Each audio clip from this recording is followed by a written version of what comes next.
So a few days ago, I put out a message on my Facebook coaching group just asking people for their suggestions and their ideas for any videos that they'd want me to cover and put up on the YouTube channel. So thanks for everybody that left their comments and suggestions, and even if I don't cover yours in this video today, I still have noted those ideas down, so hopefully I'll get those videos up on the channel in the future.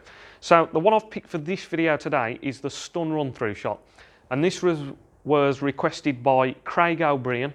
I hope I've said your name right there, Craig. So Craig wanted to look at the stun run through shot. So in this video, we're going to look at exactly how it's played, what we're trying to achieve with the white, how the white is spinning so that we can achieve the little stun run through, and then look at some scenarios where this shot is useful and why the professional players will play it. Right, so first of all, in order to play this stun run through shot, it's a good idea for us to try and have a good understanding of exactly what this white ball is doing and how it's behaving when we hit it to play these stun run through shots.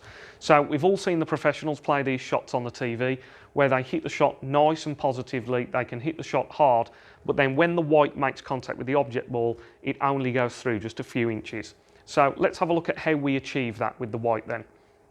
So we all pretty much understand how we play a screw shot. So with a screw shot, we're in nice and low on the white, and we're trying to get the white to actually be spinning backwards all the way towards the red.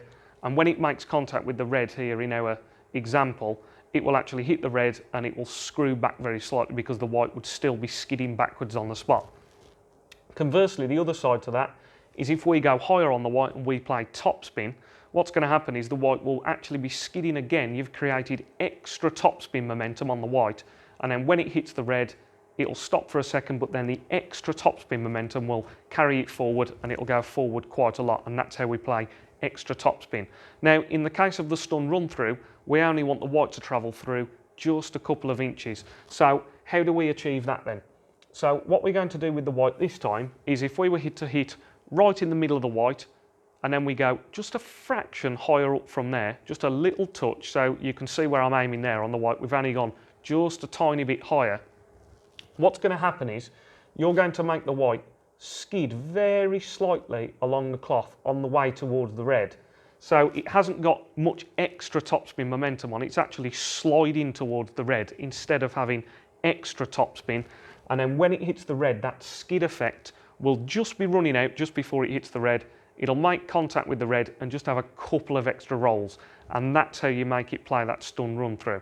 So by not hitting too low and not too high, somewhere right in the middle of the white and finding that sweet little area where you're just going to make it skid and have just a couple of rolls, that's how we play the stun run through shot. Now, one of the misconceptions about these shots that I often see is that players think that they need to stab at the ball and not go all the way through the ball in order to play a stun run through shot, because you don't want the white to run back too far and you don't want it to go forwards too much, so players think that they've got to stab slightly. But that's absolutely not the case. If you aim at the correct point on the white ball, you should be able to push your cue all the way through the white ball at that correct point and at the correct height, and you'll get that stun run through effect. Now, it is such a precise point that you're aiming on the white that this shot will take practice, but hopefully now you've seen some of these slow motion clips and how the white ball is behaving, you've got a better understanding of what you're trying to achieve. And as I say, hit the correct point on the white and you'll definitely achieve that stun run through.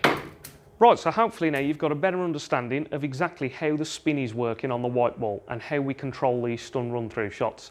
So with that in mind, what I've done here is I've set up an excellent example here of why the stun run through shot is so useful and so helpful when you can play these shots. So in this little scenario here, I've got a pot on this red available, but obviously the only colour I can play for here really is the pink ball.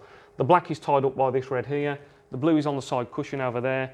I don't really want to start going up for a bulk colour because I'm moving the white large distances and you can just fall out of position easily. So it's really nice here to just be able to play a nice little shot onto the pink ball.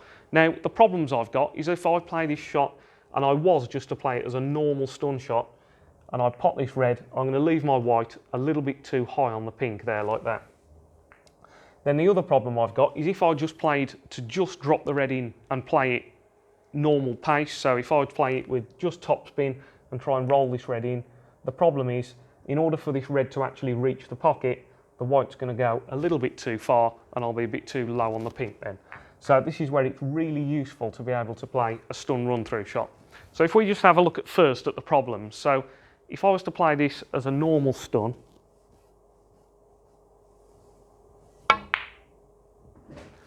so you can see there that I've played that shot as a normal stun, and exactly like I thought, the white is too high on the pink now. I haven't got an easy shot to be able to pop that ball.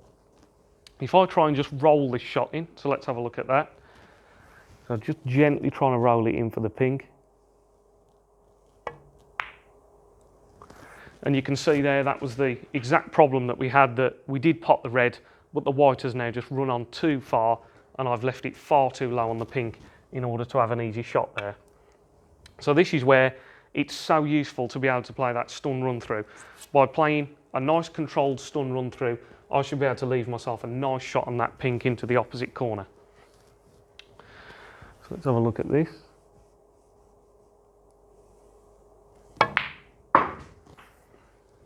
And there we go. That was a little stun run through there. Even then the white has come fractionally too far, but I have got a nice easy shot on this pink now. Probably play a little cannon into this red and knock this red towards this pocket as well. But obviously you can see the importance there of being able to hit the shot hard enough with the stun run through so that the red definitely reached the pocket, and maintain that control of the white so that the white didn't run too far away from me. So here's another excellent example of why the stun run through is so useful. So in this scenario this time, I've got a chance at this medium range red here, and I need to try and pop the red, get onto the black, and then hopefully up to the yellow. But the problem I've got here is if I was to just play this red and play it as a normal stun shot, the white's going to stop roughly where this red is, and then it's going to be very difficult from that position. I'm far too high on the black, and it's going to make it very tough for me to get up to the yellow. Now, the other alternative I've got is to try and pop the red and play it very, very slowly. So I just play the white very slow towards this red, hopefully pot it and just get the white to run through a little bit. Now, the problem with that is that you're trusting the table doesn't run off very slightly one way or the other. You can also just catch a little finger mark in the nap as well, which will push the white offline. So that shot is actually fraught with danger. So this is when the professionals will prefer to play a stun run through. So I can hit the shot nice and positively, pop the red comfortably into the pocket, and just bring the white forward just a little touch, so I leave myself a little bit of a better angle on the black to hopefully get up for the yellow. So I just need to play this one as a little stun run through.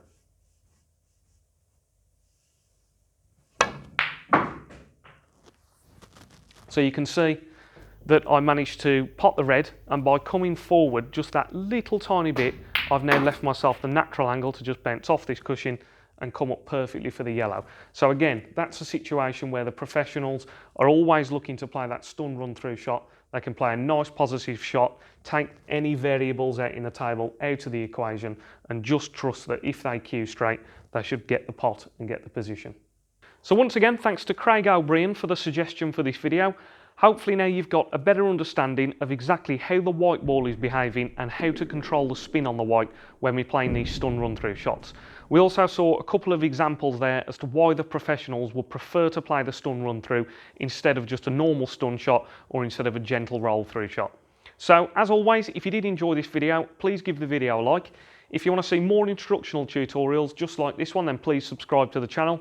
You can also support the channel on Patreon now, so for anyone that wants to support the channel a bit more and help me devote a little bit more time to filming and editing these videos, then the link for that is in the description below. You can also visit my website at www.bartonsnooker.co.uk if anyone's interested in any one-to-one coaching. As always, thanks for watching. Cheers.